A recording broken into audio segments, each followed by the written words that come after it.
Your breath slows with the darkening sky, as if the wind itself remembers. Shadows flicker on the cave wall, not from this room, but from another place where fire once danced beside the bones of mammoths and the soft hands of your kin. You feel it in your chest, that ancient hush before words were written, when stories lived in the smoke, and meaning was shaped with stone and flame. A silence older than speech wraps around you like fur against the frost. The earth was colder then, but the hearts of your ancestors were warm.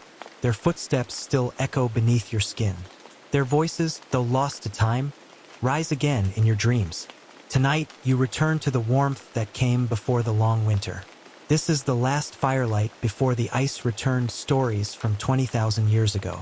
Chapter 1. Before you had a name. You are not yet awake, and yet you exist. Not in the way a thought exists, sharp and graspable, but in the way firelight lingers after the flame, warm, formless, glowing just beneath the skin of the dark. You are breath not taken but shared. You are eyes that open not for seeing, but for feeling the color of silence, the hush of a world before the burden of names. You live where nothing is written, but everything is remembered. There is no alphabet, no sound that divides the wind from the word, and yet everything that needs to be said is already inside you, like a rhythm, like a drum before it is struck. The earth beneath you is not something you walk upon. It is the cradle of your blood. Its cool touch tells you that you are here, and that you have always been. Not you, not yet, just a pulse, just the echo of ancestors behind your spine. They are not behind you in time, but around you, as if the air you breathe has been exhaled by all who came before. Their warmth has not vanished. It has settled into your bones, into the gentle fold of your knuckles, into the slope of your shoulders, as if every motion you make is not your own, but borrowed from a lineage that whispers through your gestures. Around you, the air is filled with fire without flame, light without source. You do not need language to understand it. A mother breathes beside you. Her heartbeat is your first rhythm. Her voice is not a word but a feeling, a lull, a comfort, a thread of belonging that stretches far beyond skin. Others are close. They sit near, wrapped in furs and breath, their forms glowing in the dimness. You feel them not with sight but with something older, a memory older than birth. They do not call you anything, and yet when you move, when you cry or murmur, they answer. Not to the sound, but to the shape of you, because you are known long before you are named. The nights are long. The sky is wide. Stars watch you like eyes that remember when the earth was still molten and stories were still asleep. Their light takes 100 lifetimes to reach you, but here you are, lying in silence, already hearing them. You have no word for star, but you understand them. They are the quiet kind of fire, the distant kind of kin. You see them and do not separate them from the cold.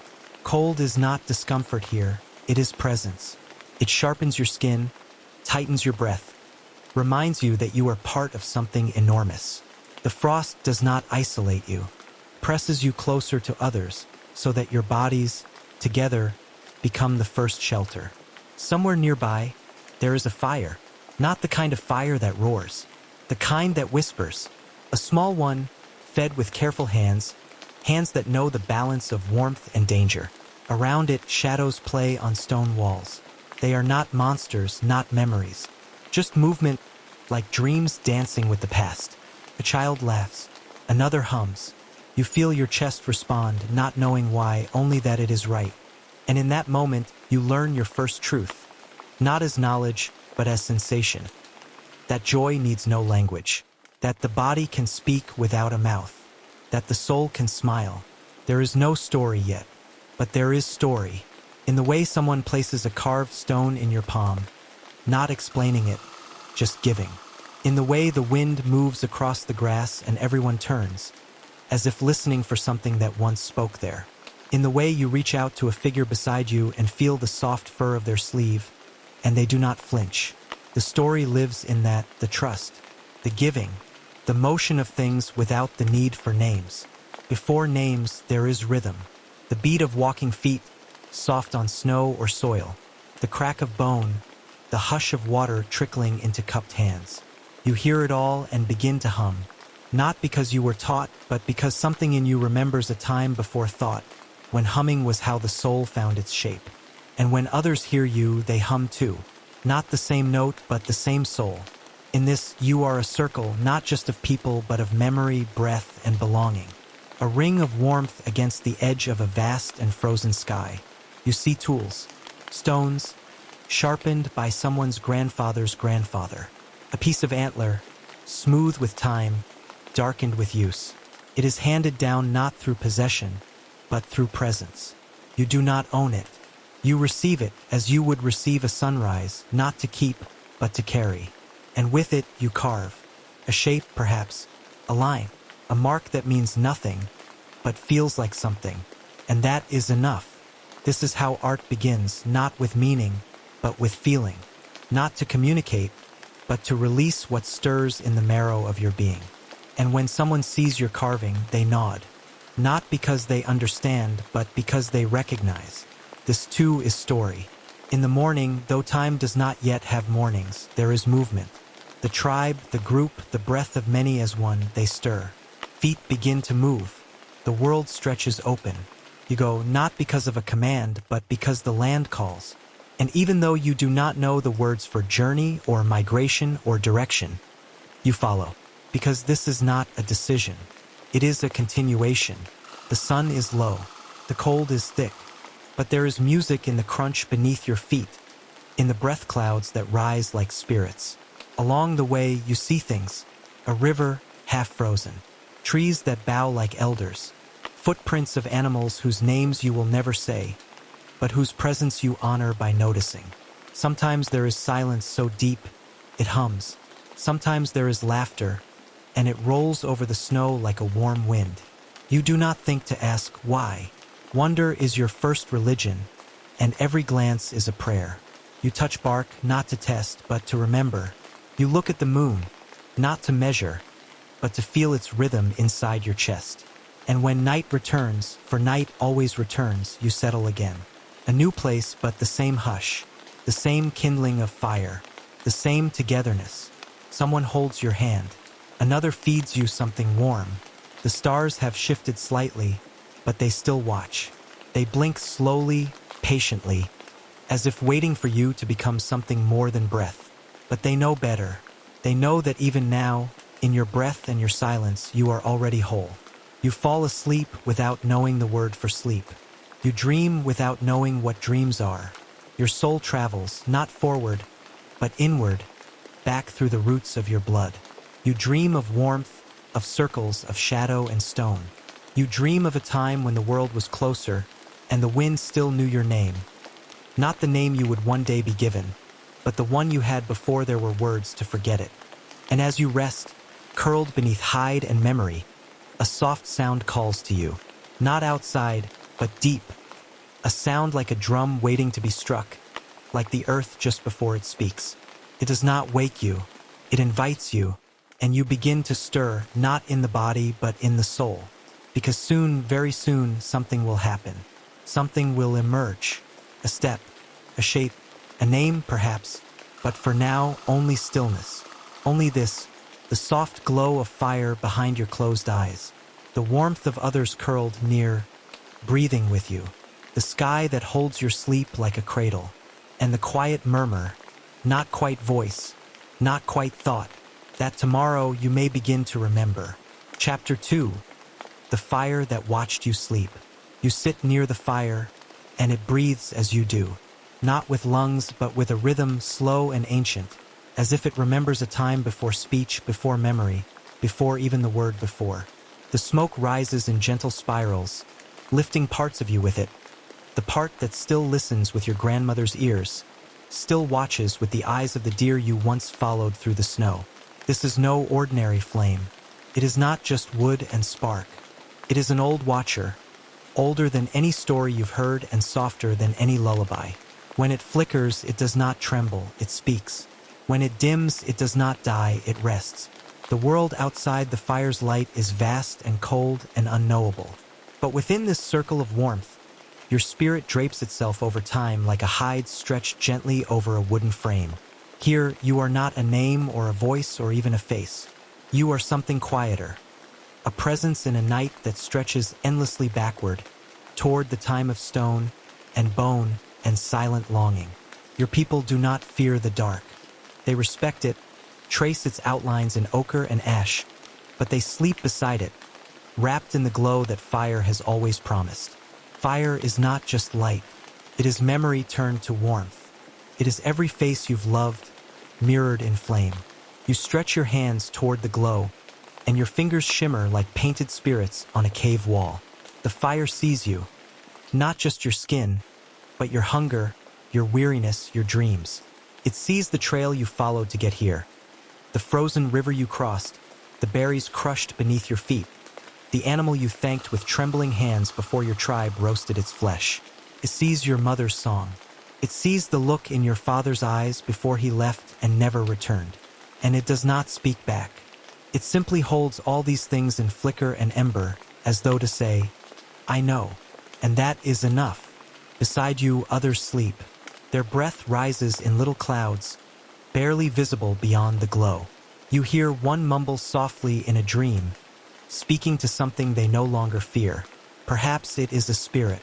Perhaps it is a memory. Perhaps they have become one and the same. A wolf lies close, not threatening, but calm. Its fur catching sparks of gold like a brother wrapped in twilight. Once it was enemy, now it is kin. It too has come close to the fire, drawn not just by heat, but by something else. Something slower, older. The shared ache of being alive in a world too large to understand. You watch the logs collapse inward as they burn, hissing softly. A language without words. Each pop is a memory releasing itself into the night air, drifting upward like stars made of ash. You wonder how long fire has known your people. How many winters it has guided them through, how many lullabies it has listened to, how many birth cries, how many farewells. Fire is not a thing. It is a witness, a gentle keeper of all that once burned bright in someone's soul. The shadows it casts are long and soft-edged. They curl like fingers on a child's hand, like smoke slipping through pine branches. They dance slowly across faces, fur, stone, skin. The shadow of the spear leans against the stone wall behind you like an old sentinel. The bowls, half full, gleam with animal fat and berries. Tomorrow's hunger postponed. A mother gently pulls a hide tighter over her child, her breath slow and steady, matching the hum of the night. You close your eyes for a moment, but the fire still burns behind your lids. You see it as a circle, as an eye, as a mouth that tells no lies. In your dreams, it becomes a river, then a tree, then a sky filled with stars too bright to name. The fire takes your story and places it carefully beside the others, stacking it like logs, not to burn, but to remember. It becomes part of something larger now, something soft and eternal. A web of warmth that stretches back through every cave, every camp, every night your kind has ever survived. In the silence between cracks and sparks, you hear other things, things the waking world does not teach. You hear your grandmother's laugh woven into the breeze. You hear a bird's call echo through the dark, as if answering a question your soul hasn't yet asked. You hear the way the earth hums beneath you, patient and waiting. And then, beneath it all, you hear the fire itself, whispering not with sound, but with presence. It does not teach. It does not argue. It does not command. It simply is. And in that being, it offers you peace. The wind outside rises for a moment, brushing past the cave mouth like a forgotten ghost. The fire bends but does not falter. You feel its warmth wrap around your ankles, your shoulders, your chest. And though the cold calls from the forest, though it howls from the ice, you are not afraid. The fire remembers every path you have taken to get here. It remembers the ancestors whose bones became dust beneath your feet. It remembers the songs sung into the wind, the stories whispered into children's ears, the names etched into stone with trembling hands. And it keeps them all, not because it must, but because it chooses to. Soon, sleep reaches for you like a soft hand in the dark. Your breath slows, the cave flickers, the wolf stirs once, then stills. You let your eyes close again, this time deeper, not to forget, but to return. to return to the stories carved into the night sky, to return to the warmth of those who came before, to return to the fire that watched you even when you did not know you were seen. You are not alone. You never were. And even when the flame dies down, its warmth lingers in the stones, in the fur, in your breath. Somewhere in the near dark, another fire is being kindled. Another child is falling asleep to the same sound. Another story is curling upward in smoke. The fire that watched you sleep will not vanish. It moves forward through time, carried in embers, in memory, in the soft warmth passed from one hand to the next. One night, long from now, someone else will sit where you sat, and they, too, will be seen. And as the fire fades to a gentle red glow, and the night draws its blanket tighter around the world, you begin to dream of something else, something far away but waiting, a light not born of flame, but of stars, and the quiet footsteps that once crossed frozen rivers to follow them. Chapter 3: The Mothers Who Carried the Sky. You lie still now, cradled in the hush of this ancient night, but your spirit reaches backward, curling gently through smoke and time, until it finds the soft earth beneath the knees of a woman long forgotten, yet never gone. Her hands are calloused from gathering roots and cutting hide, but they know the rhythm of your name. She does not speak the way you speak now, but when she cups her child's face, you understand. She is the beginning of the voice that will someday become yours. In the quiet of a wind-beaten plain, she hums low into the hair of her newborn, and the stars above flicker like they remember her. This is not a legend. This is your inheritance. She sang you here. Each night, the fire carved shadows into the walls of their cave. Not just shapes of survival, but of meaning. And in those shadows danced the mothers, kneeling beside the sick, tracing symbols onto bark, pressing patterns into beads before fastening them to wrists. Her lullabies were not only for sleep, but for healing, for remembering, for teaching the child the scent of snow before it came. She did not ask for praise. She asked only for the next day. Her life was a prayer of repetition, the gathering, the feeding, the bleeding, the birthing, the burying. In all of this, she was not broken. She was infinite, and when her daughter crouched beside her, mimicking the twist of sinew, the way she bundled heat into the infant's body, 1,000 generations whispered yes. Even now, you carry the echo of her strength in your breath, not in muscle or memory alone, but in the shape of your longing. The way you lean toward warmth, the way your palms remember how to hold. This was taught long before language. This was etched into your blood. When you weep without knowing why, perhaps you are weeping for her. For the woman who labored not just to birth you, but to survive so that you could become. She stitched clothing from tendon and frost, taught her children to walk toward the sun without fear. She knew the moon was more than a light. It was the eye of the dead, the watcher of pain, the mother of tides. She taught her daughters this too, that not everything must be explained. Some things only need to be honored. The sky was not empty to her. It was full of names. Names for storms and winds and spirits. She did not write them down, but carved them into bone, into the patterns of weaving, into the way she touched her child's cheek before sleep. When her husband died in the hunt, she did not collapse. She sharpened his blade and gave it to their son. When food was scarce, she ate less so the youngest could eat more. And when the old woman in the group began to fade, she laid beside her, singing her to the next world, the same way she had once sung life into the first. This was the rhythm of the mothers. It was never grand. It was never loud. But it was eternal. She did not fear blood. She bled monthly in rhythm with the moon, bled in labor, bled in loss. And she understood that life and blood were sisters. That to live was to give of yourself again and again. Sometimes the men told the stories, but it was the women who remembered them, who kept the names of those lost, who carried the old songs from one valley to the next. If a child asked who the first fire belonged to, she would answer with a smile and a story. She knew that memory was a kind of survival, and she tended to it as carefully as the fire. Without her, the sparks would vanish. Without her, we would not know who we are. Your breath slows. Your body remembers. Somewhere, In a dream or a pulse, you return to her, the one who first showed you the sky. She taught you that it bends above you like a great soft womb, and that even in the dark, you are never alone. When you feel despair, it is her hands you are missing. When you feel courage, it is her voice rising within you.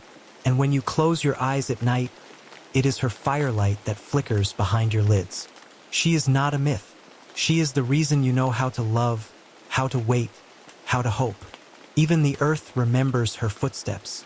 Even the trees learn to sway with her breathing. The wind once passed through her lungs before it passed through yours.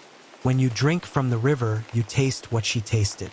You return not to the past, but to the beginning, to the place where a mother first held her child and whispered, "You are not alone." Every time you love, every time you forgive, you repeat her prayer. Every time you ache for something nameless, you walk the path she carved. So much has changed. The stone tools became spears, and the spears became towers. But her memory did not vanish. It sank deep into the bones of your becoming. It waits there, quiet and full, like the first embers at dusk. When you reach toward someone in need, when you hold the weight of grief gently, when you pass a song to your child, that is her. Not as ghost, but as gravity, as root, as breath. You are not merely her descendant. You are her continuation. The sky she once carried now opens above you, and though her body is gone, her labor never ended. She stitched herself into the fabric of your tenderness, into your strength that bows but does not break, into the courage that comes not from might, but from care. And so, when the cold returns, as it always does, you do not fear it. For the fire in your chest is hers, the song in your breath is hers, and the silence in which you sleep is where she hums still. And as that hum drifts outward into night, a softer question begins to form, not asked with words, but with wondering. If the mothers once carried the sky, who cradled the first flame? Let your heart drift with that thought into the glow of the next firelight. Chapter 4. When the stars were not silent. You sit beneath the dark velvet dome of night, your bare feet pressed into the soil, your chest rising and falling with the slow rhythm of the fire's final breath. Embers crackle like old voices remembering how to speak, while the cold presses closer with the creeping hush of winter's edge. Above you, a sky vast beyond naming stretches its arms, and in that wide hush, stars emerge not as distant suns, but as ancestral eyes, open and waiting. You do not count them. You do not need to. You only feel their watching, their knowing. They blink in patterns older than the bones buried beneath your hands, and something in you understands without understanding, remembers without memory. Once, long ago, you did not think of the stars as things to be studied. They were not objects. They were presence. They were the silence that knew your name before you had one. And so, you watched them not to calculate, not to divide the year, but because they watched you back. They were the souls of those who had gone beyond the firelight, the glimmers of ancestors too far to touch but too close to forget. They turned slowly across the dome of the heavens, and you followed with your heart as much as your eyes. A flicker near the horizon might be a sign. A sudden falling streak across the sky might be a whisper, a response, a moment of grace too brief to hold but too real to deny. There were no myths yet, not in the way you think of myths now. Only memory dressed in starlight. You tilt your head and listen. The wind brushes past your ear like a voice with no mouth, like breath without lungs. Something ancient stirs within you, something soft and wild, like a deer's heartbeat or the trembling of a child who has not yet learned words. You feel that if you wait long enough, if you stay still enough, the stars might speak. Not in sound, but in shape, in rhythm, in a language that was once yours and could be again. You remember that once, someone, perhaps your great-grandmother or someone even further back, sat just like this, beneath the very same sky, and asked a question without realizing it. And the sky, full of quiet mercy, answered without words. There are no calendars in this moment, no telescopes or names of constellations. There is only the fullness of night, the quiet curve of eternity, and the fire that keeps you between two worlds, the one of frostbitten earth and the one of celestial breath. The smoke rises and becomes prayer without needing to be named. You do not speak aloud. But the questions are there, swimming just beneath the surface of your breath. Why am I here? Where did we come from? Will the winter end? Does anything hear me? And the stars, they flicker, they shimmer. They do not blink in indifference. They blink in response, not in syllables or sentences, but in presence, in shared being, in a kind of light that touches your skin even from years away. You begin to understand that the stars are not just there to guide your feet across the night plains. They are the guardians of stories you have not yet earned. They are the resting places of dreams that were dreamt before language. And in this realization, your shoulders relax. You are not alone, not in this body, not in this time. You are part of a weaving, a thread knotted gently into a tapestry held up by stars. Perhaps that is what it has always been about. Not the fire, not the tools, not the hunts, but the stories. The ones that cannot be told, only felt. The ones that do not begin and do not end, but circle, like the stars above you, never still, yet always returning.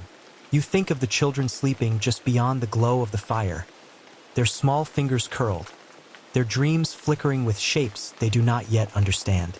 And you know that they, too, will one day sit beneath this same sky, and they too will ask the stars questions they do not know they are asking. And somehow, they too will be answered. The fire sighs and settles, and the air grows colder. But you do not move. You are listening now, not with your ears, but with your soul. The stars above do not hurry. They have never known haste. They will spin slow circles long after your bones have returned to dust, and long before your spirit danced into this body. They are not silent.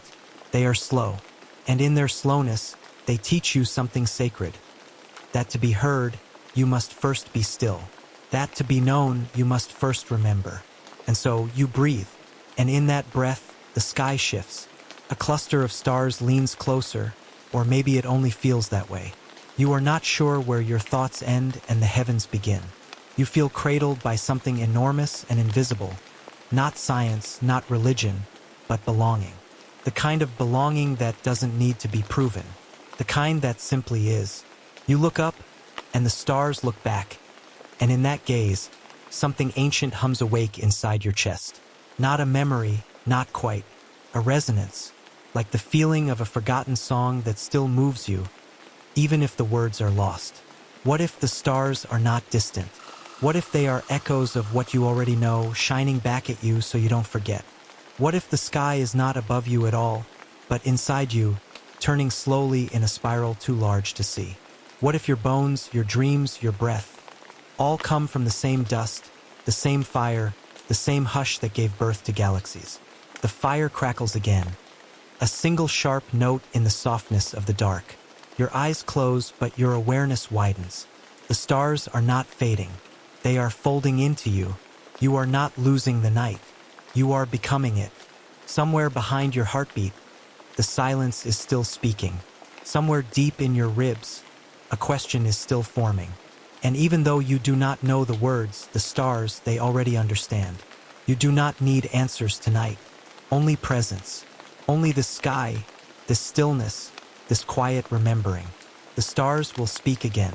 Perhaps not in the way you expect, but always they will return. And as your breath deepens, as your body grows heavier, as the cold air wraps around you like an ancient lullaby, you feel the world tilting ever so gently. Not into sleep, but into mystery. Somewhere beyond the stars, the next story waits, warm and glimmering, just beyond the firelight. Chapter 5. Bones beneath your feet. The air is still, and your feet move slowly, as though the wind itself were holding its breath. Beneath the soft give of the earth, beneath the mosses and the long shadows of grass, lie the bones of those who walked before you, not in silence, but in song. You feel them sometimes, not in the way of fear, but in a quiet knowing, that the path beneath you is not empty, not forgotten, but filled with the presence of lives that once shimmered under these same stars. Their stories rest not in books, but in the curvature of riverbeds, the stains on cavern walls, and the dust that dances in sunlight. You step gently because you feel them, not as ghosts, but as guides, as echoes made whole in the hush of night. Each step you take is a continuation of a dance that began long before your name was spoken. Beneath your heel may rest a hunter's femur, curled into the soil like a sleeping animal, or the skull of a mother, teeth worn from grinding grain, nestled beside the ribs of a newborn who never cried. Their bones, now mineral and silence, lie like punctuation in a language older than writing. The earth does not forget them, neither do you. Somewhere within you, behind your heartbeat, beneath your breath, their memory hums. A low vibration, a warmth in the spine, a whisper in the wind. We were here. You are because we were. The roots of trees wind between ribs like threads through a loom, weaving the past into the present.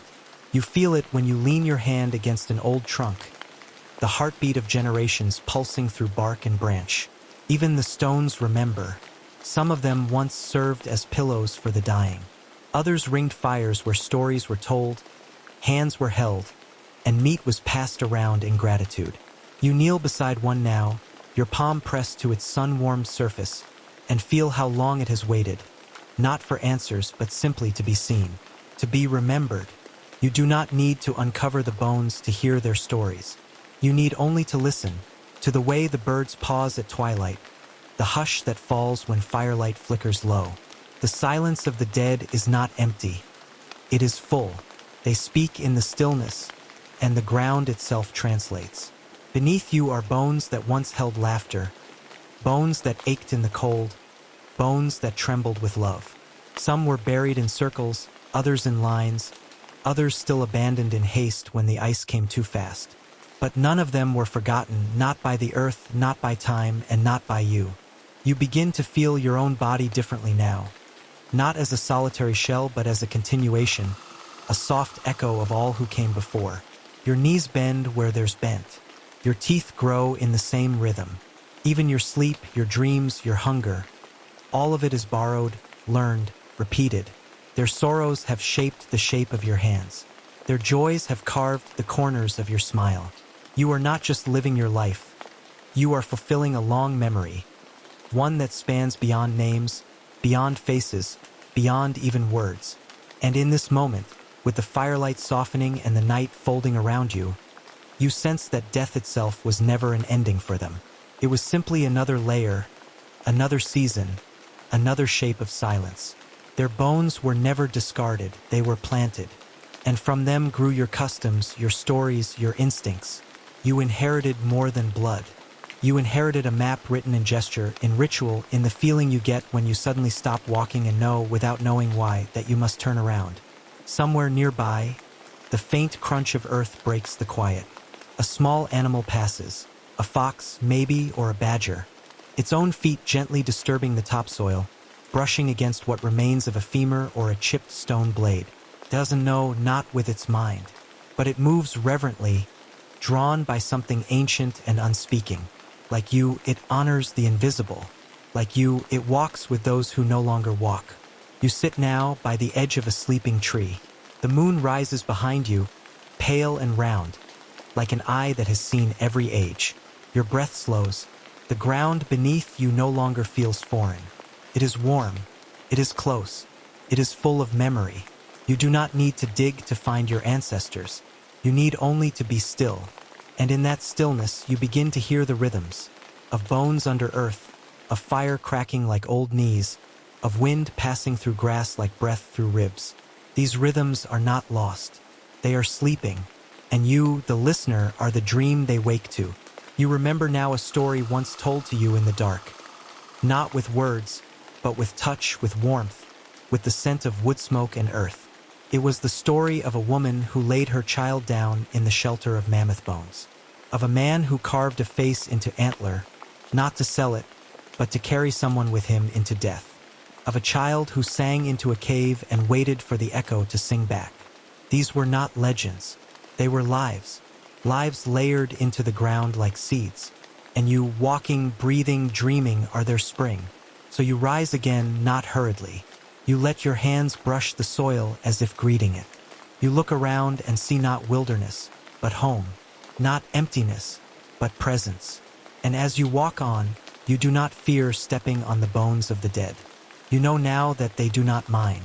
They feel you passing above and they smile, because they know something you are just beginning to understand, that memory is not only what we carry forward.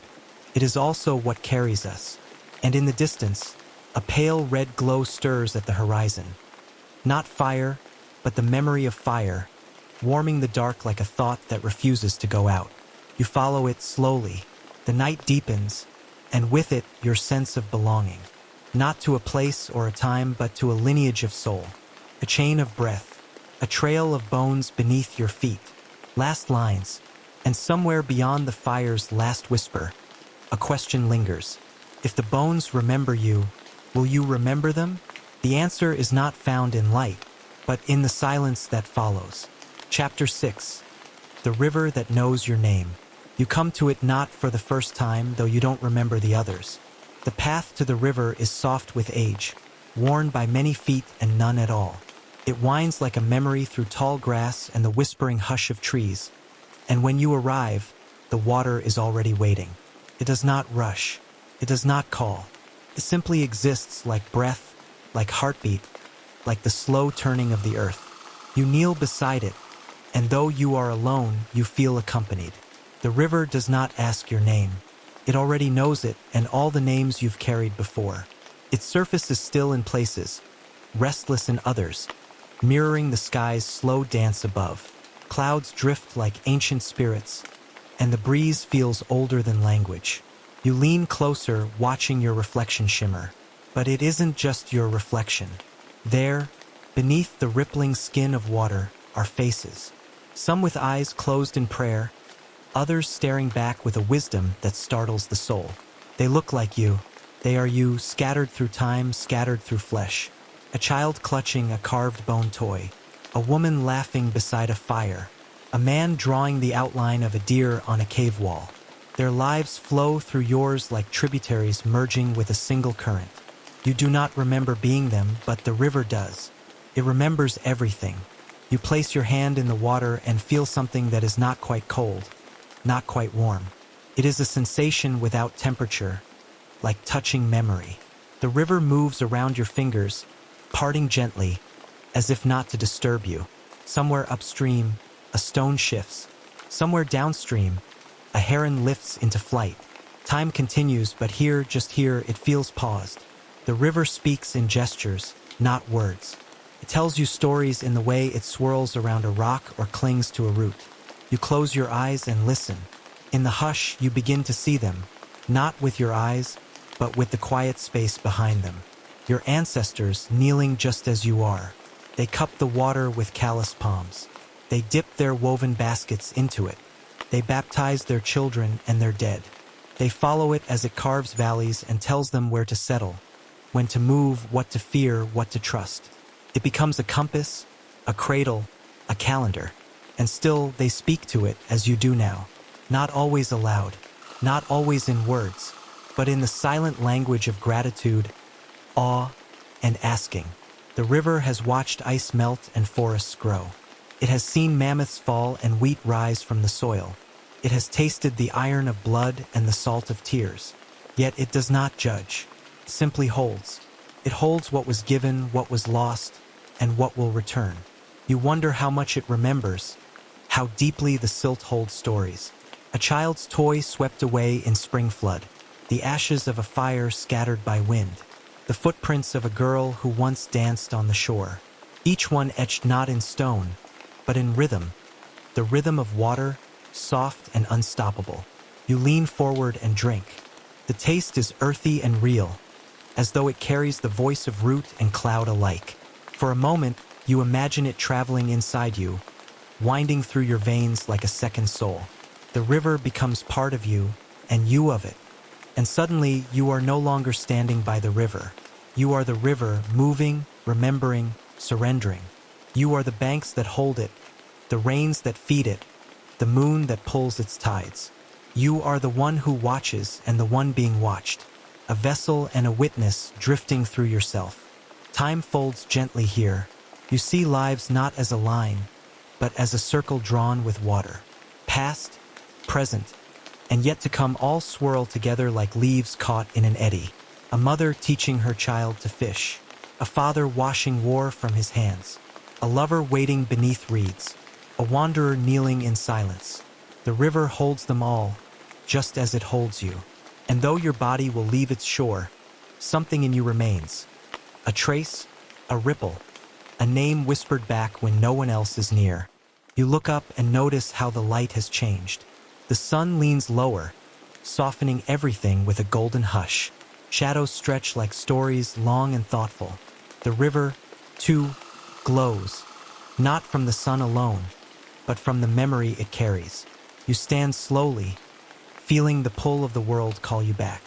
But something has shifted. You are not the same as when you arrived. You are quieter inside, as if your breath now moves with the rhythm of water, as if your soul has learned how to listen.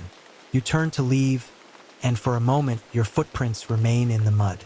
Then, with a small sigh, the river smooths them away. It does not hold tightly. It remembers by letting go. You pause and glance back once more, not to say goodbye, but to offer thanks. A silent gesture, a soft nod, a recognition of something older than language. Then, without sound, you step back into the world, carrying the river inside you, its quiet wisdom folding into the current of your life. And as you walk away, the river does not follow. It remains where it has always been, beneath stars and stone, behind memory and breath, waiting, knowing still. It is there for those who remember how to return.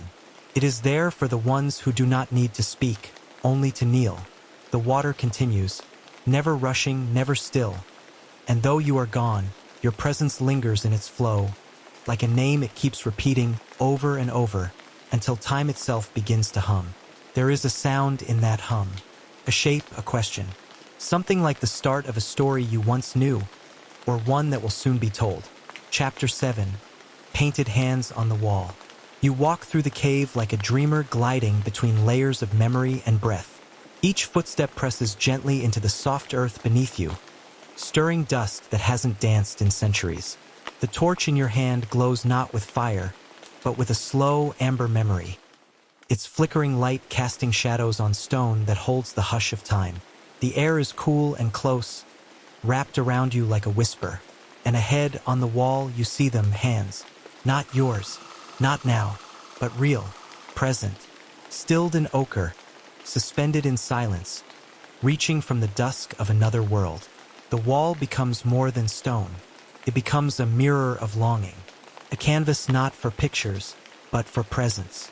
A human being, perhaps small, perhaps afraid, perhaps laughing, place their hand upon that ancient surface, and blue pigment from their mouth, like breath, turned to rust. And in doing so, they marked the space between themselves and the unknown. No words, no faces, just a shape, just a boundary, the outline of a soul that wanted, even for a moment, to be seen, to be felt, to remain. And now, here you are, tracing the air where their skin once touched the rock, separated by millennia, yet joined in the quiet knowledge that both of you once wondered what the darkness meant. How strange and soft it is to realize that the past does not live behind you, but beside you. That these painted hands do not point to history, but to memory, your people's memory, wrapped like roots around the deepest places in the heart. They do not ask you to understand. They only ask you to listen, to breathe where others have breathed, to feel the heartbeat in stone, to feel the tremble in the silence. There is no story told here, no clear message, no map. Only the print of longing, suspended like a lantern in the dark. You imagine the one who stood here, perhaps a child with wide eyes, shivering from cold or awe. Perhaps a mother whose hands had held fire and fur and sorrow. Perhaps a dreamer who saw things in the flicker of the flame that no one else could see. Their hands, now dust, rest forever here in flame red. They reached outward, not inward, not to take but to give, not to leave answers but to leave evidence that they had wondered too, that they had been uncertain, that they had stood where you stand and felt both small and eternal in the same breath. The pigment came from earth and stone and ash. It was ground with effort, mixed with spit, carried gently to the cave like something sacred. And then it was blown. Not slapped or scratched or carved, but blown. Like a kiss. Like breath turned into shape. Like life exhaled into the wall. This was not graffiti. It was ritual. A quiet alchemy between skin and shadow. Each handprint was not a decoration, but a conversation. A message that said, I am here. I am real. And perhaps someday you will see me. Your hand rises, instinctively, and hovers near the print. You do not touch. You only feel. And in that gesture, there is something holy. Something that asks you to consider how often we reach for permanence with gestures that dissolve. How we love, how we speak, how we paint our lives with things that vanish. And yet, sometimes they do not vanish. Sometimes they remain, like these prints, stubborn, fragile, timeless. Outside the cave, the wind forgets names. The snow buries footprints. But inside, here, these red hands stay. The fire may have long died out. The people long vanished into bone and soil. But the will to be remembered clings to the wall like breath held in stone. You wonder if they knew that you, some 20,000 years later, would stand still and listen, that their silence would echo louder than any chant or story, that their hands would reach through the dark and press gently on your soul. You realize now that the wall does not separate the living from the dead, connects them. This stone is not a barrier, but a veil, thin, sacred, breathing. And when you look closer, you see not just one hand, but many, layers, generations, some small, some cracked, some fading, and some still bold. This was not the work of a single person, but a lineage, a quiet gathering of spirits who each, at different moments, paused long enough to leave something behind. It is a family of touch, a mosaic of absence turned to presence. And now you think of your own hands, all that they've held, all that they've let go. You wonder where your prints will be found, if ever. What colors you've left behind in others' memories. What marks you've made in the quiet without knowing. You think of how little is needed to say everything. A breath, a shape, a stillness. You think of how the oldest art is not made of scenes or stories, but of touch. Always it comes back to touch. The warmth of it, the courage of it, the tenderness of reaching out even when nothing answers back. In this cave, time curls in on itself. You are no longer in one year or another. You are outside the counting. Your heartbeat slows. Your mind softens. You are simply here, with them, with their hands, with their questions.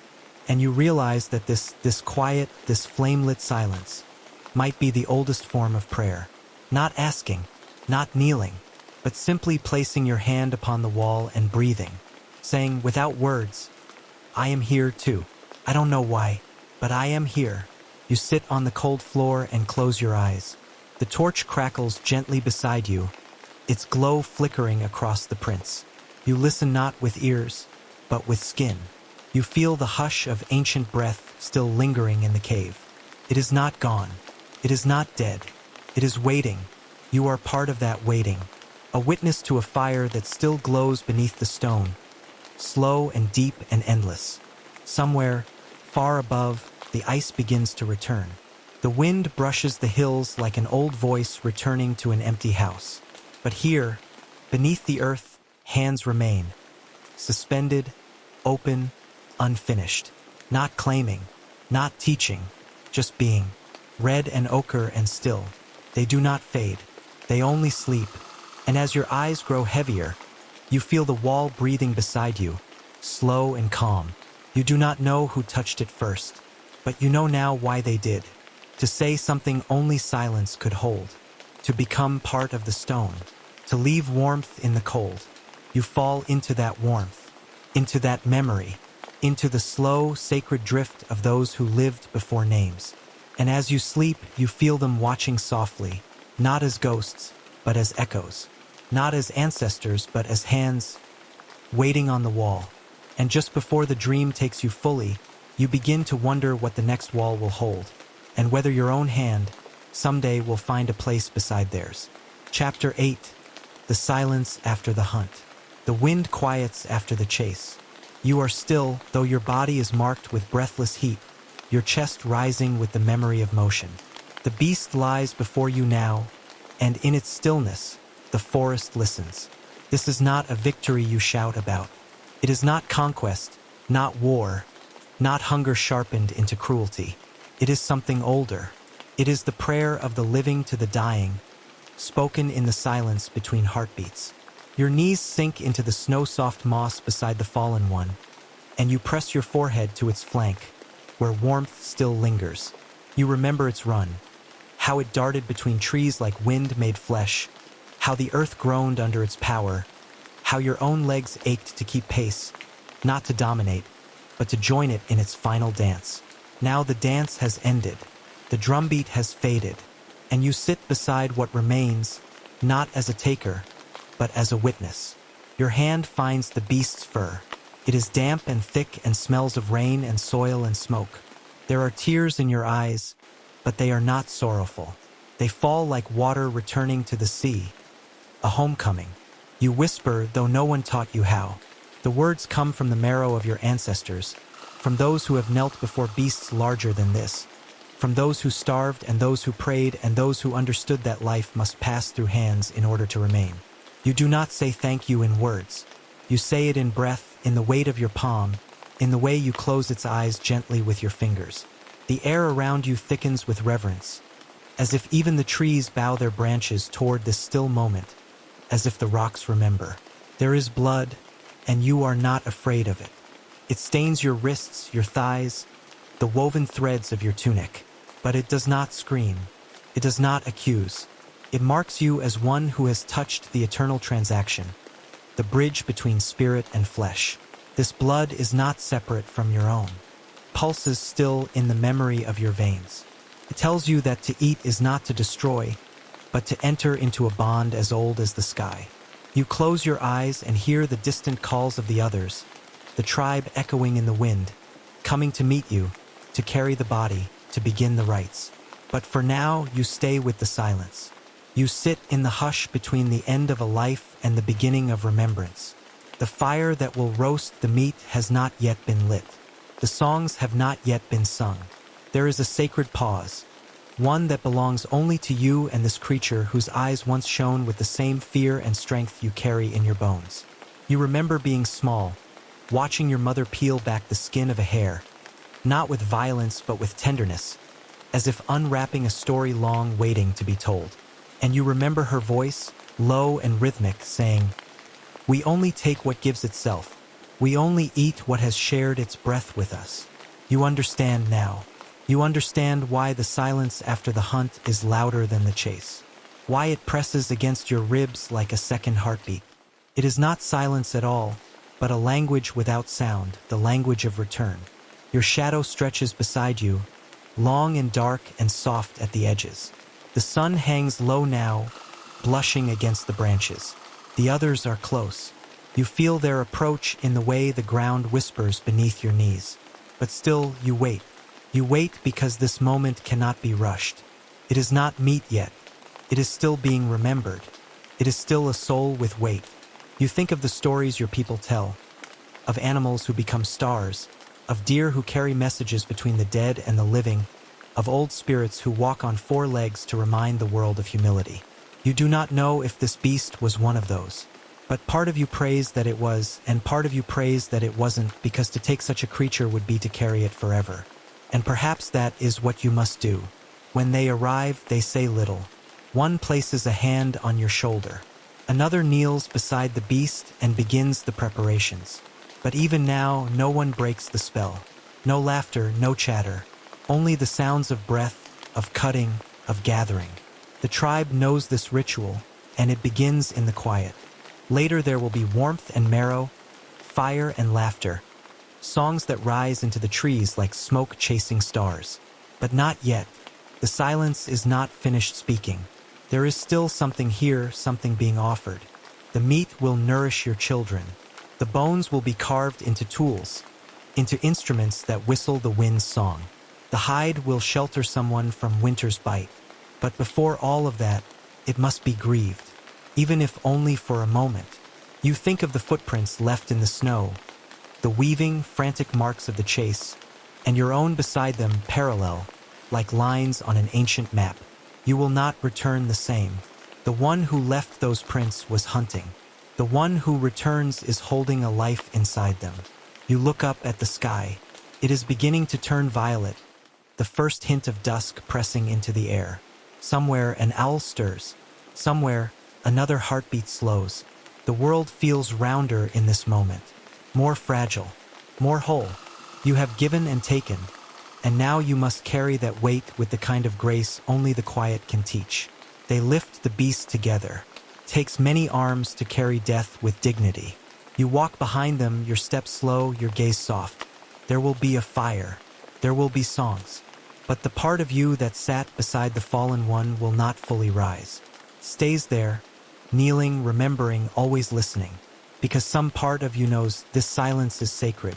This silence is necessary. This silence is the echo of the breath just released, waiting to find its way back into the wind. And as you walk, you feel the story beginning to shift. The weight of life becomes the rhythm of sharing. The hunt becomes the hearth. And somewhere in the distance, the fire is being lit. Not just to cook, but to remember. Not just to warm, but to honor. Its light flickers on the trunks of trees like fleeting spirits. It dances like memory. It watches like time. And in its glow, you feel something deeper calling. Not the beast, not the hunger, but the ancient thread that weaves you into the night. Chapter 9.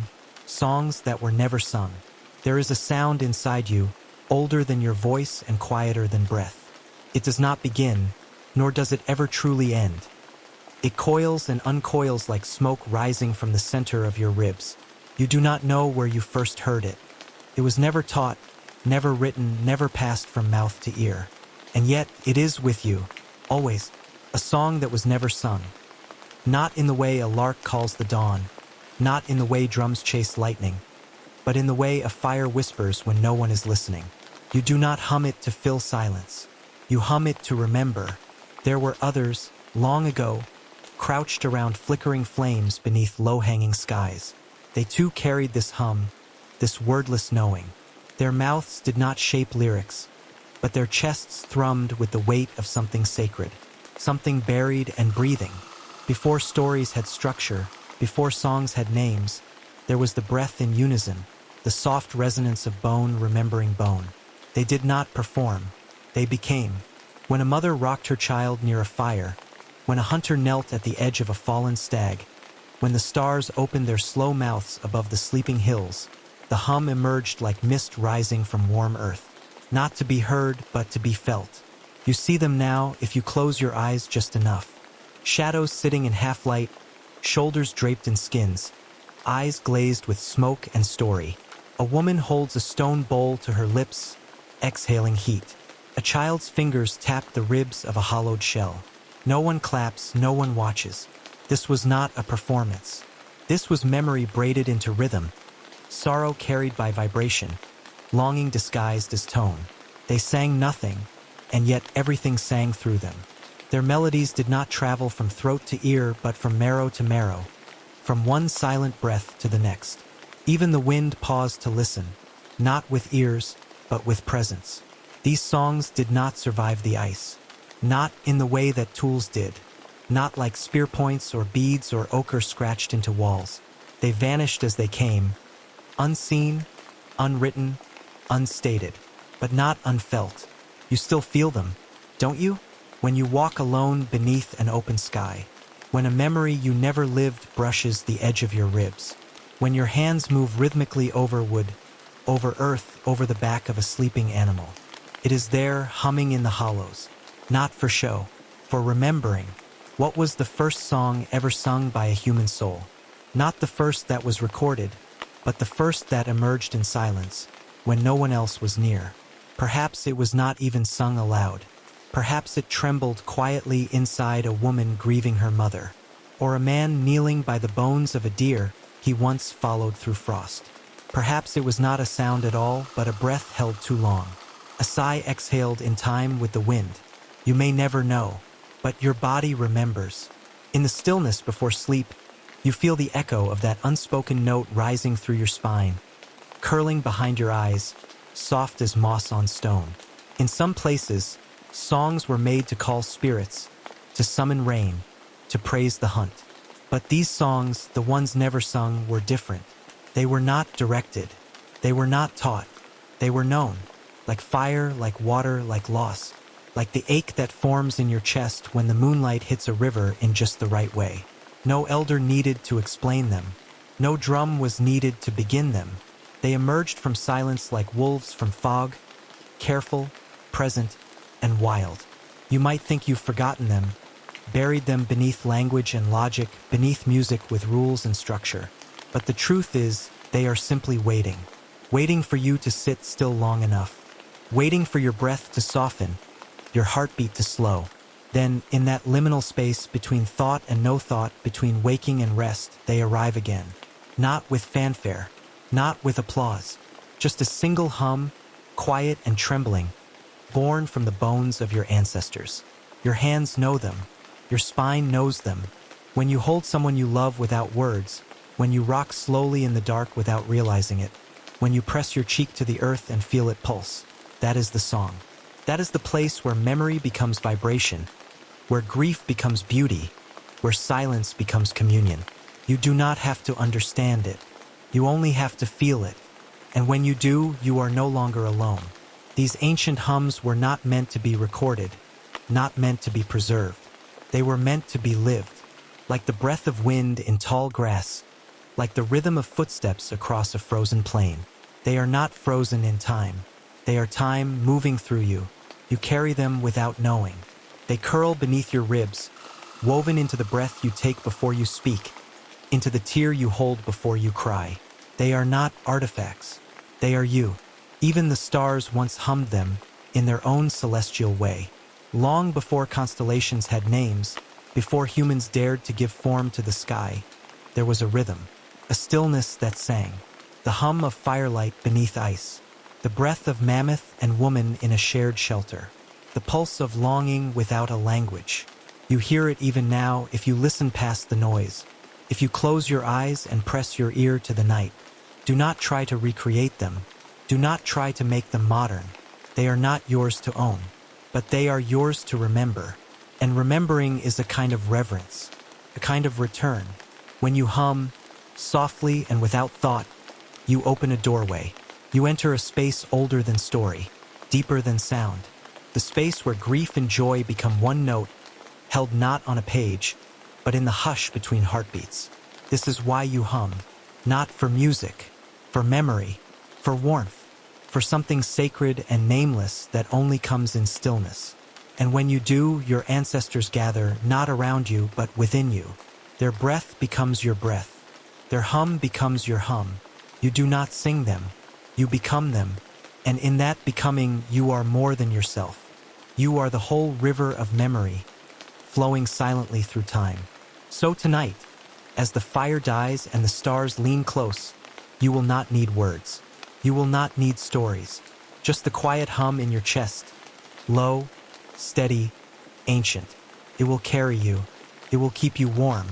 It will remind you that even silence has a song. And it is singing still. The wind does not ask to be heard, and yet it sings. The fire does not remember, and yet it glows. You are not alone in your silence. The note is still rising, low, endless, and unborn.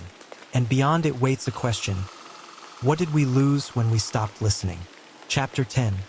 The day the forest stood still. You don't remember when your feet stopped moving, only that they did. One step, then none. And in that stillness, the forest holds its breath with you. The wind has paused its wandering, the branches frozen mid-sway, as though some invisible presence has pressed a finger to the lips of the world and whispered, "Hush now." It's not fear that roots you here, not exactly. It's something older than fear. The reverence that lives in silence, the way a child might freeze at the edge of a sleeping animal's breath, unsure if it dreams or waits. All around you, the trees do not creak. The leaves do not flutter. And deep within you, something opens. A memory, perhaps, or a soundless awareness. This moment belongs to no one, not even the forest itself. It is a pause between worlds, a space where time forgets to keep walking. You feel it before you understand it. The moss beneath your feet hums a low, forgotten song. The bark of each trunk leans slightly inward, as if bowing toward an unseen center. There is no visible movement, yet you are surrounded by attention. Not the kind that stares, but the kind that listens, as though the forest is waiting for you to speak, or not speak, but simply be. You become aware of your own breath, too loud, too fast, and try to quiet it. Not out of command, but as an offering. Even your heartbeat softens, like a drum dipped in snow. In this suspended moment, it is not the forest that seems surreal, it is you. You, with your bones shaped by fire and distance, with your thoughts like birds that refuse to land. You are the strange one here, and somehow you are still welcome. Long ago, before language knew how to form the word tree, the forest had already memorized the shape of waiting. It had seen creatures crawl, climb, vanish. It had outlived the stories carved into its own bark. And now it sees you, not with eyes but with presence, the way the sky sees the river, or the way dusk notices the hush between bird calls. You are not the first to pass through. There were others, wrapped in furs, carrying fire and hollowed stones, walking in lines that echoed migration and memory. Some of them stopped here too, in places where the air grew too still to ignore. They left no markings, no scars, only silence, only this same stillness you now stand inside. A bird does not sing, a squirrel does not rustle. Even the insects have abandoned their ritual. You wonder what could cause such pause, and then you stop wondering, because this is not a moment for questions. It is a moment for becoming porous, for letting the forest fill you with whatever it carries. Sap-thick memories, root-deep whispers, the weight of 1,000 seasons layered like leaves beneath your feet. You do not need to understand. The forest does not ask for comprehension, only your attention, only your presence. And so you listen. You let your skin become aware of every inch of air that touches it. You let your hearing stretch toward the edges of what cannot be heard.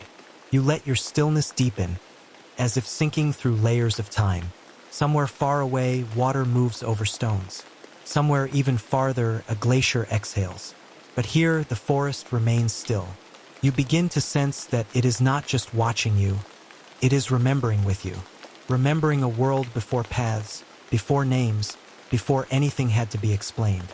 A time when meaning was felt, not spoken. The stillness is not emptiness. It is full without noise. It is prayer without words. It is the kind of moment that makes even time kneel. You do not know how long you've been standing here. The sun has shifted slightly, shadows growing longer, as if echoing your own stillness. A tree beside you seems closer now, though you haven't moved. Its bark is rough and ancient, lined with scars from storms and centuries. You place your hand against it, not to touch but to connect. The bark is cool, but not cold. Beneath it, you imagine sap moving slowly, like dreams drifting in sleep. The tree does not resist your presence, nor does it embrace it. It simply includes you the way the sky includes stars without needing to possess. And then, something shifts. Not in the trees, not in the air, but in you. A soft loosening, a quiet exhale of something unnamed. Your breath deepens, your shoulders soften, your thoughts stop tugging. You begin to understand, not in the way of logic, but in the way roots understand earth. The forest has not stilled for you. It has stuck with you. It is not the forest you are standing in, but a moment between what you were and what you are becoming. A space that asks nothing but your willingness to pause. And so you do. You give yourself to the stillness, not as a gift, but as a memory. Even your memories are quiet. The images of firelight, of mammoth bones and river crossings, grow soft at the edges. You are no longer the gatherer, the walker, the child of distant shores. You are simply here, in the hush, in the breath between moments, in the presence of trees that have forgotten how to hurry. You are not lost. You are simply no longer trying to be found. Somewhere deep within the forest, a single leaf lets go of its branch. It falls in slow spirals, touching the world with the lightness of surrender. You do not see it fall, but you feel it. The world shifts by a thread's width. A breath is released. The stillness does not break. it evolves, becomes movement in disguise, and you, still rooted in place, feel the forest breathe again. You begin to move again, not because the spell has lifted, but because the stillness has become a part of you. Your feet step gently, as if not to disturb the memory that surrounds you. The trees remain tall, their silence not broken but carried. You walk, but you do not leave. Something walks with you, something soft, ancient, and unseen. Ahead, the path narrows, curling into a new shade of green. The hush follows. The stillness hums low in your ribs, like a song without sound. You carry no answers, only echoes. You carry no fire, only the warmth of having been seen. You do not know where the path leads, only that it does, only that it has waited for you to listen. And behind you, the forest exhales. The next place you find will not be made of trees, but of stone. And the silence you meet there will feel different. Not listening, but remembering. Not stillness, but the echo of footsteps carved in the dark. And you, once again, will become the question. Chapter 11. The wolves who waited beside you. The night is deep again, and the embers whisper like old companions. You sit by the fire, not alone, but joined by eyes that gleam gold in the shadows. They are quiet eyes, waiting eyes, eyes that once watched you from behind the treeline, cold and distant as the wind that shaped your bones. In another age, they were hunters, and so were you. Both of you with ribs sharp beneath thin skin. Both of you moving through snow with the hush of something desperate. But now, they rest beside you, breathing in rhythm with your sleep, curled as if they have always known your warmth was theirs. You don't know when it happened, the shift from fear to familiarity. But here they are, the wolves who waited beside you, not to take what you had, but to become part of it.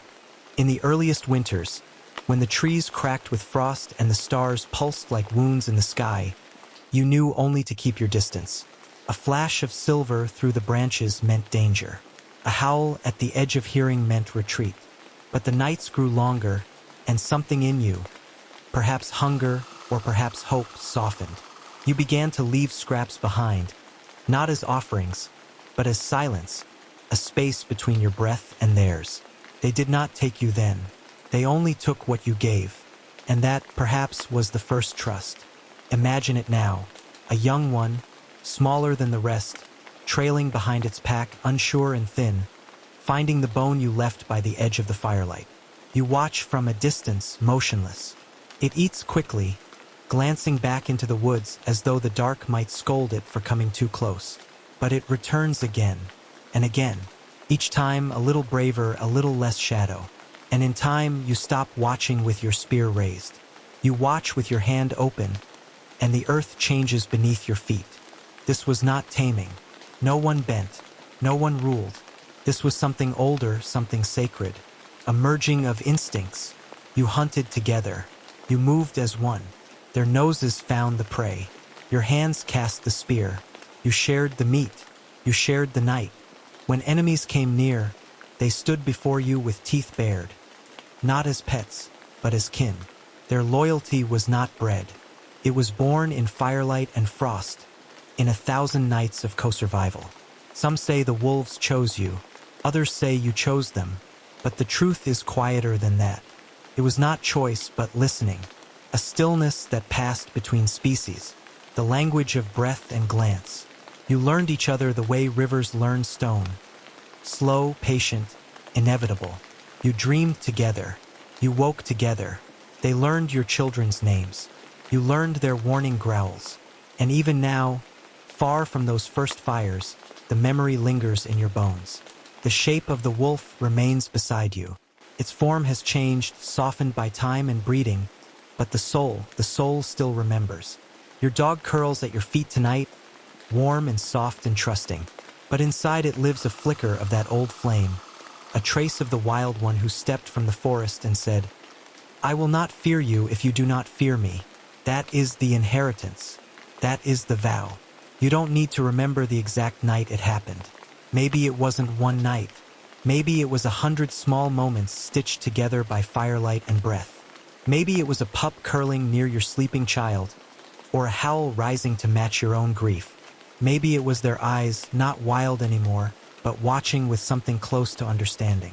You didn't tame them. You met them, and they met you. There is something holy in that. To sit beside another creature with no barrier between. To share silence and safety. To rest knowing they will wake if danger comes. Your ancestors, curled in hides and dreams, knew this gift. They passed it to you without words. And tonight, as your own dog lifts its head and sighs into slumber, you feel the echo of those first companions. They were never owned. They were never less. They were the ones who waited.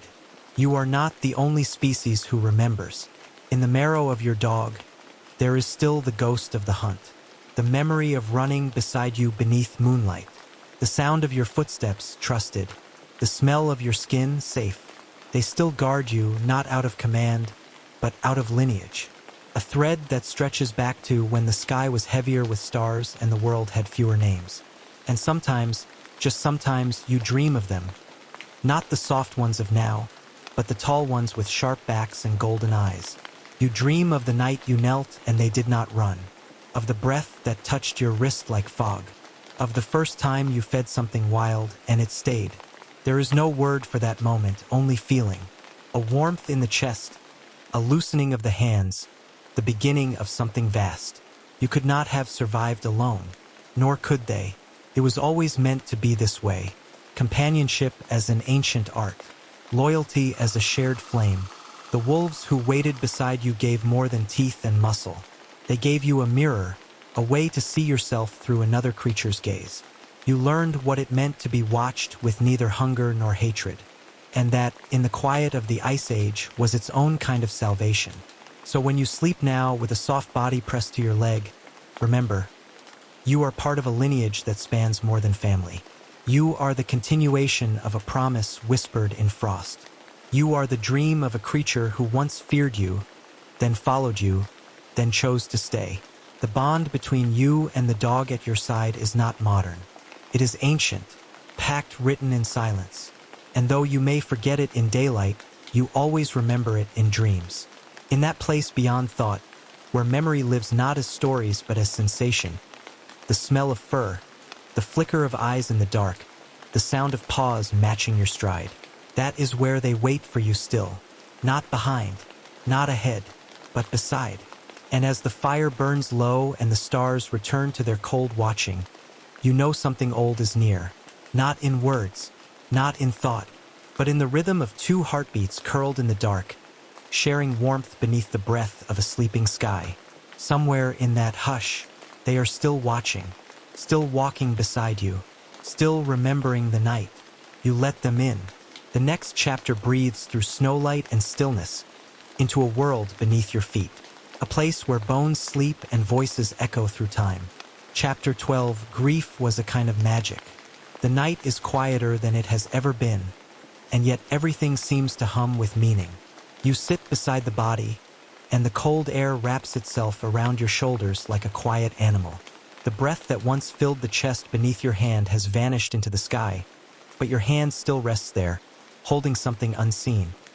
A warmth that lives on not in the flesh, but in the memory that clings to every curl of hair, every scar, every whispered story shared by firelight. You do not speak, but your silence is filled with ancient words that have no voice. Your silence is the language of farewell. The others have gathered, their faces hollowed by smoke and starlight. One by one, they bring gifts, a carved tooth, a bundle of herbs, a smear of ochre across the forehead. These are not things of wealth, but of weight. They speak of the bond that does not die when breath ends. The fire is lit not for warmth, but for witness. Flames rise like arms stretching upward, reaching toward whatever waits above the sky. You do not know if the soul flies, or if it sleeps in the ground, or if it dances through the roots of trees, but you know it does not disappear. Something remains, something watches, something waits. Your hands move with ritual now, even if you do not call it that. You have no priest, no written prayers, but the motions you make are holy. You smooth the hair, you arrange the limbs, you scatter the stones. The pile you build is not just to keep away beasts. It is to hold the memory in place like a cairn for the heart. As each stone is laid, you whisper a word, a name, a moment, a sound only you and they shared. You offer it to the wind, which receives it and carries it beyond what you can see. The grief inside you is not only yours. It belongs to the world, and the world mourns with you, in the sway of grass, in the hush of the trees, in the hush of your breath as it falters. You remember the stories they told, the way they laughed with one shoulder raised, the way they limped after the bear hunt, the lullaby they hummed for the children when the sky roared with thunder. These fragments rise now, clear and whole, and you see them more vividly than you ever did while they were alive. It's as if death burns away the fog of daily life and leaves only the sacred moments. You hold these in your chest, where your ribs curve like a basket woven to carry something precious. You wonder if your ancestors once felt this same weight, this strange ache that is half pain, half beauty. The fire crackles, and the smoke rises like a voice speaking without words. You watch it curl upward, always upward, never hesitating. You think of how breath once rose from that chest and wonder if it looked like this, invisible, steady, gone too fast. Someone beside you begins to sing, low and rough, a melody born from places older than language. It is not a song of despair. It is a song of remembrance. And as the notes fall gently into the air, you feel something shift. Not an end, but a folding. Like a blanket being drawn over the past, not to erase it, but to keep it warm. You are not alone in your mourning. Grief, you've come to learn, is a kind of gathering. It calls the living together in circles, like animals huddling against the cold. It softens the voice, slows the hand, lowers the eyes, teaches patience, teaches reverence, and perhaps most strangely, it teaches love. Not the love that rushes and burns, but the love that stays long after the footsteps fade. You feel it now, sitting in this stillness, a love that echoes backward and forward, through generations and stars. The moon watches. It always has. Tonight it is a thin sliver, a silver thread sewing the dark sky together. You look up and wonder if the departed sees it too. Perhaps they walk now on a path of light, soft as ash, stretching across the sky. Or perhaps they have become the wind that brushes your cheek, the flicker in the flames, the hush between each heartbeat. You close your eyes and listen. For a moment you feel them not as a body but as a presence. Not gone but changed, not lost but transformed. Later, when the fire has fallen to embers, you sit with the quiet. You do not want to move.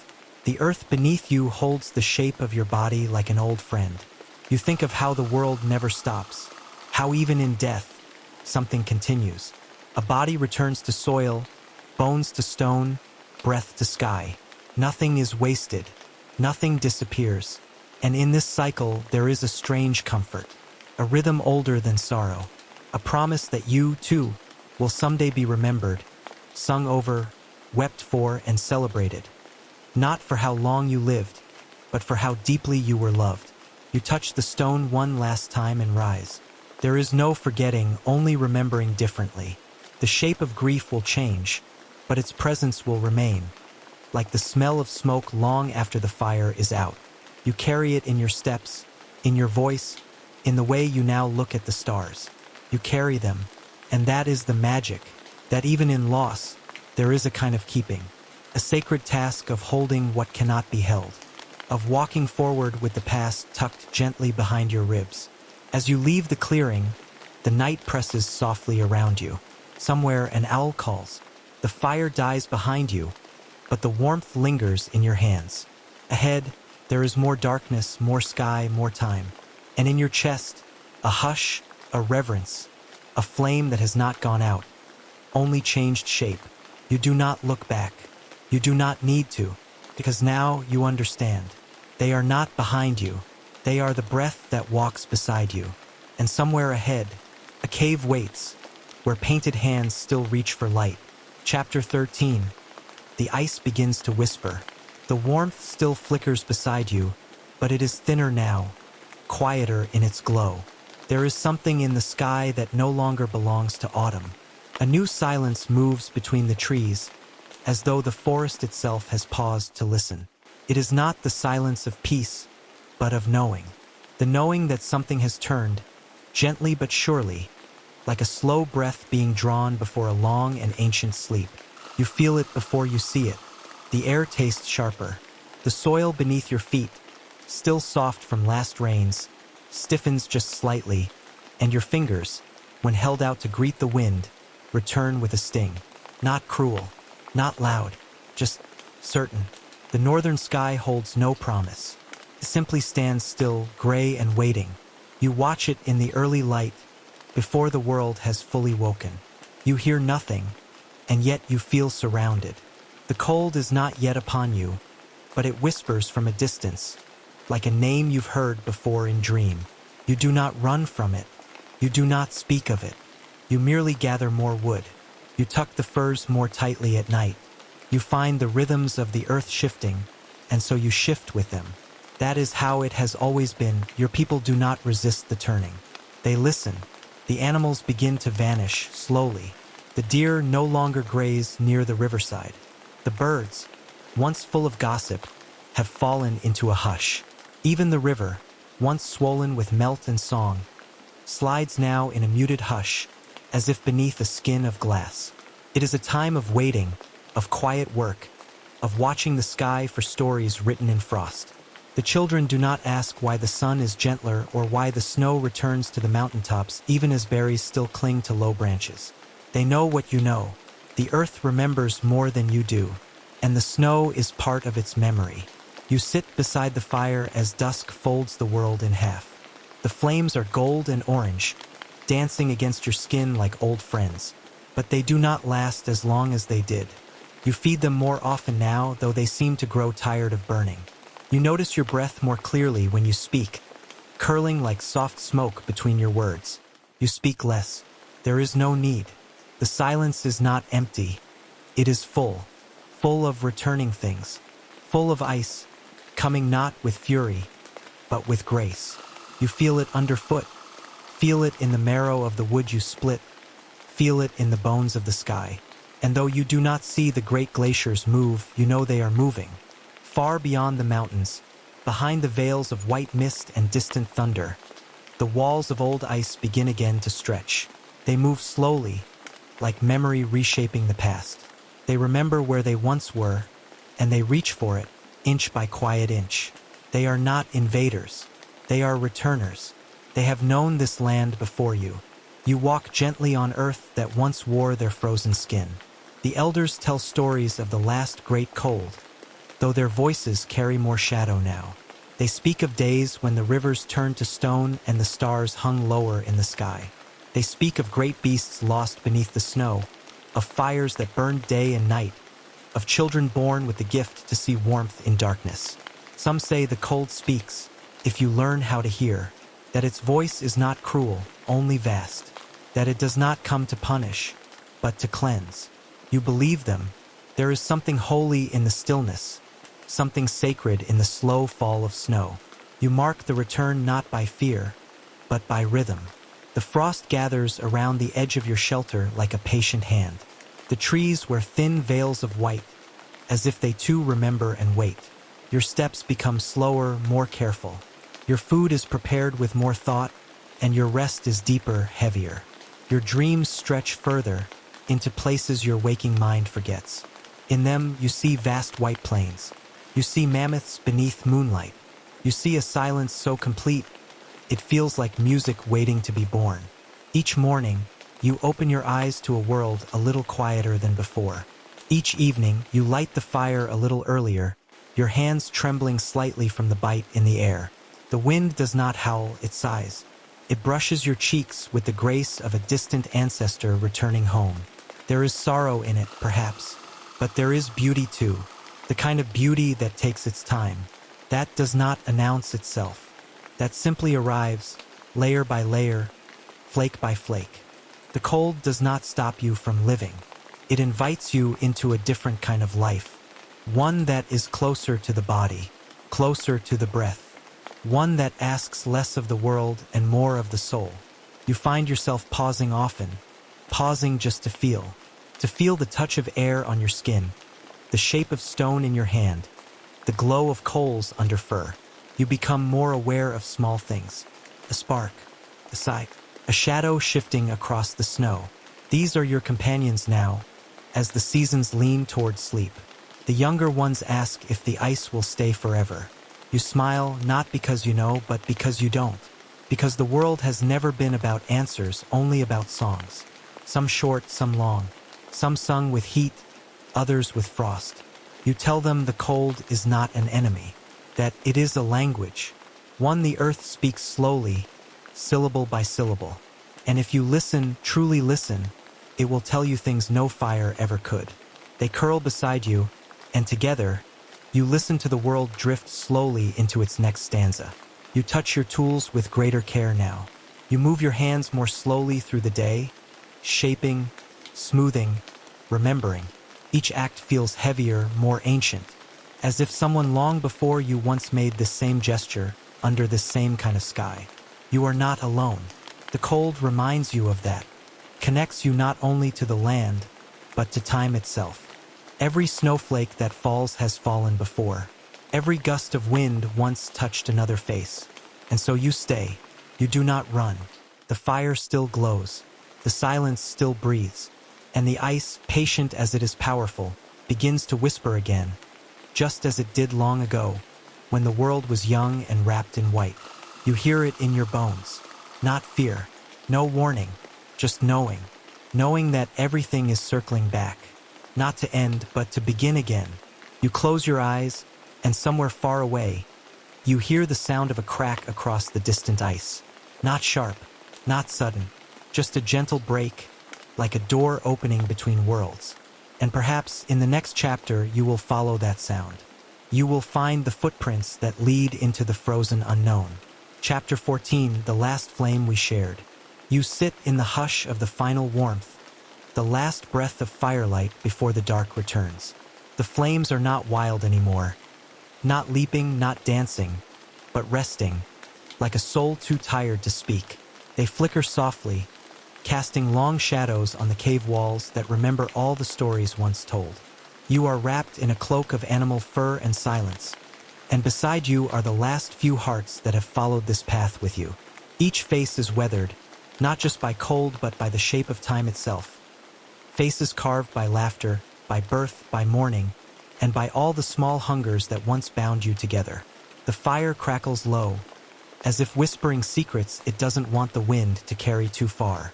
Once there were many. Once, the fire was a sun in the night, and every voice added its breath to the warmth. But now, the stars above feel closer than the ones you loved. The tribe has scattered like smoke. Some chased the rivers to the south. Others walked out with nothing but songs, swallowed by the snow. And some sleep beneath the ground, cradled by roots and stone. The ones who remain do not speak as often anymore. You all know the same truths, that words do not stop the cold, and that love, when it lingers, often hurts. So you sit close but quiet, bound not by speech, but by shared silence. You watch the embers, glowing like forgotten eyes. Each coal is a memory, and you can see them if you let your gaze go soft. The birth of your child, slick and screaming in the dark warmth of the shelter. The first kill you made with your own hands, your own blood on the blade. The songs your mother sang when your feet were still small. The way your brother once laughed in summer, when the wind smelled of berries. These are the fires within the fire, flickers of something that refuses to die, even as the cold grows bold again. A child sits across from you, wrapped in too much fur for such a small body. Their eyes are wide, not with fear but with wonder, as if the firelight is speaking to them in a language older than speech. You remember being that child once, when every shadow was a spirit and every story was a kind of truth. You want to tell them something important. You want to say, remember this warmth, carry it into the dark. But you don't speak. You only meet their gaze and nod, as your own elder once did for you. The chain is unbroken, even if it is thinner now. Your fingers touch the earth beside you, cool and grainy. It has many feet, many hands. It has absorbed blood and milk, tears and ash. You imagine that somewhere far below your ancestors sleep, not in fear or sorrow, but as roots sleep, waiting. They too sat at fires like this, in lands now swallowed by oceans or ice. They too knew what it meant to lose, and still they offered stories, meat, and warmth. So you do the same. You offer what little you have, a strip of dried meat to the child, a hand to an elder's shoulder, your eyes to the sky. These are your gifts, and they are enough. The night grows thicker, like the fur of a beast curling around your tribe. The wind sighs through the trees, tired and mournful. Somewhere in the dark, a wolf sings, not for hunger, but for belonging. You feel it in your chest, that same song. You do not fear the wolf. It is part of the same memory. Once its kind sat beside yours. Once its breath warmed your children. You wonder if its descendants remember, if your scent still means something. Your mate leans into you, their cheek cold against your neck. You share no words. There is nothing left to say that the fire has not already whispered. But your hands find one another, worn and calloused, and in that touch every winter survived. You remember the day you met. The river was frozen, and they laughed because you fell in. That laugh still echoes in you, a softer warmth than any flame. You hope, silently, that when your child remembers love, it feels like this quiet, steady, enduring. A log collapses in the fire, sending a small flurry of sparks into the sky. They rise like stars in reverse, seeking to return to the heavens. You follow their path, and for a moment, you imagine your people scattered across the world, walking the edges of continents, sailing into sunrises, carving stories into rocks that will last longer than your name. And you are not sad. You are proud, because even as this fire dies, it feeds 1,000 more. Even as this night falls, another dawn is being born far away. You close your eyes, and in the darkness behind your lids, you see them all, the ones who walked before, the ones who walk still, and the ones who have not yet begun. Their faces are unfamiliar, but their eyes are yours. Their dreams are stitched from the same fur, warmed by the same fire. You see them building homes, writing poems, sending machines into the stars. You do not understand their tools, but you know their hearts. They are cold and warm, afraid and brave, just like you. The fire is nearly gone now. Only the coals remain, pulsing like the last beats of a story well told. You rise slowly, knees stiff from years and frost. You place a stone near the edge of the ash, a small one, smooth and round, carried from a far river. It is your goodbye, your prayer. It says, we were here, we shared warmth, we mattered. The child watches you do this and does the same. The ritual is now theirs. As you step back into the shelter, the fire behind you gives one last breath of light, then fades. But its smoke carries your scent, your story, into the trees. You know the world is changing again, colder, harder, but you also know that every ending is a circle, not a wall.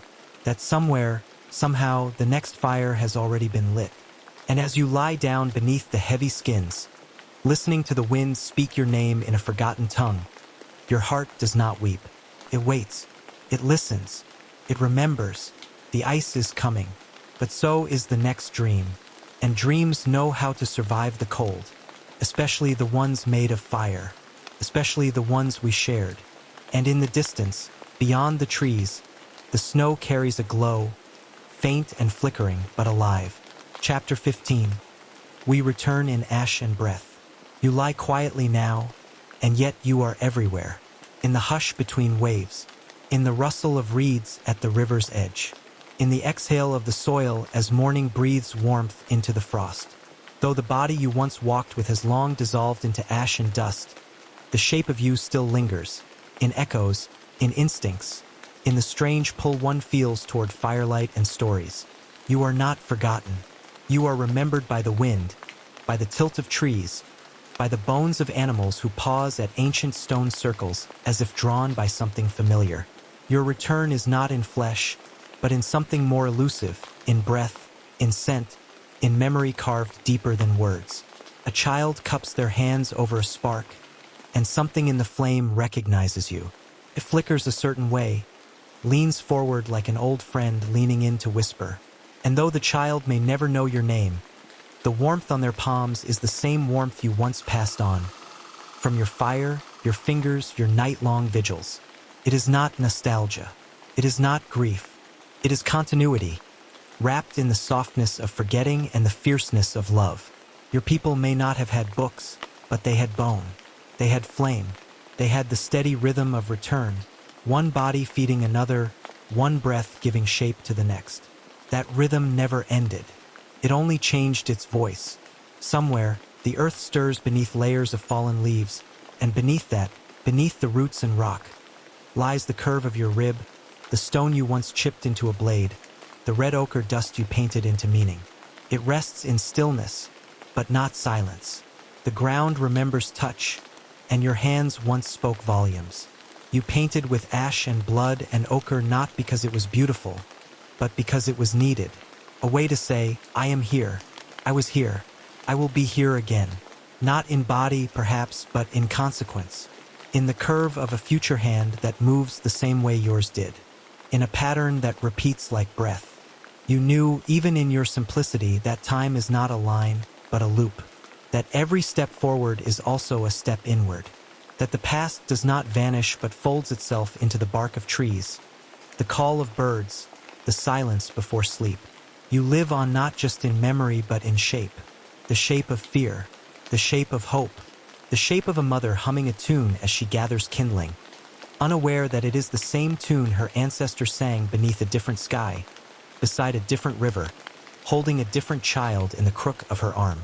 That is how you return, not with ceremony, but with ease, with quiet grace, as if you had never left. There is something sacred in decay, something honest in the slow falling apart of things. Your teeth, once sharpened against stone, now lie softened beneath moss, but they are not lost. They are teaching the earth how to carry memory without words. Your bones hum songs the soil understands. The ash of your last fire has not cooled completely, not in the places that matter. Somewhere, someone walks into a forest and feels watched. Not in fear, but in awe. That is you. Somewhere, a hand touches stone and pauses, sensing a warmth that shouldn't be there. That is you. You are not haunting. You are holding. You are guiding. You are returning. Even breath carries you. The breath of one who tells stories beside fire carries the shape of your voice. The rhythms, the hesitations, the metaphors that once comforted your kin now rise again. Changed, yes, but traceable. Like smoke from a dying fire, they swirl into the rafters of memory, into dreams. You may not be named, but you are known. Not in language, but in feeling. In that deep, stirring familiarity that stirs when someone gazes at a painted handprint in a forgotten cave and feels tears without knowing why. That is you. That is your return. Not in flesh, but in ash and breath. The ash is not just what remains. It is what begins. It is the soil's way of keeping stories close, of feeding new life with old life, of turning what was once a body into a field of grain, a patch of wildflowers, a new fire waiting to be born. And the breath is what moves through it all. It is what turned your last words into wind, what carried your songs across the tundra, what waits, still, in every inhale of every creature who walks this earth, no matter how far removed. You were never meant to stay. You were meant to return in smaller ways in softer places, the ones that matter most. Somewhere far away from where you walked, a child dreams of smoke and antlers, of fire and stone. They wake with a yearning they cannot name. They look at the stars and feel like they've seen them before. Not in books, not on screens, but with their own eyes, in some distant life that now hums quietly beneath the skin. That child is not remembering. That child is being remembered. And through them you walk again. Through them you breathe. You are not a ghost. You are a breath that never stopped circling the fire. And the fire is still there. It may no longer crackle in the same ring of stones, but it lives in the pulse of connection, in the ache of remembering something just beyond reach. The fire holds space for you even now, and every time a hand reaches out toward warmth, toward meaning, toward love, you are there, waiting, not gone, not buried, just quieter, just smaller. just woven into everything. You return not with shouts, but with sighs. Not as a figure, but as feeling. Not in words, but in wonder. You return in ash, and you return in breath. And now, as the night deepens and the fire fades to ember, something calls from beyond the flame. Soft, patient, familiar. A stirring in the dark, where silence holds the shape of your next beginning.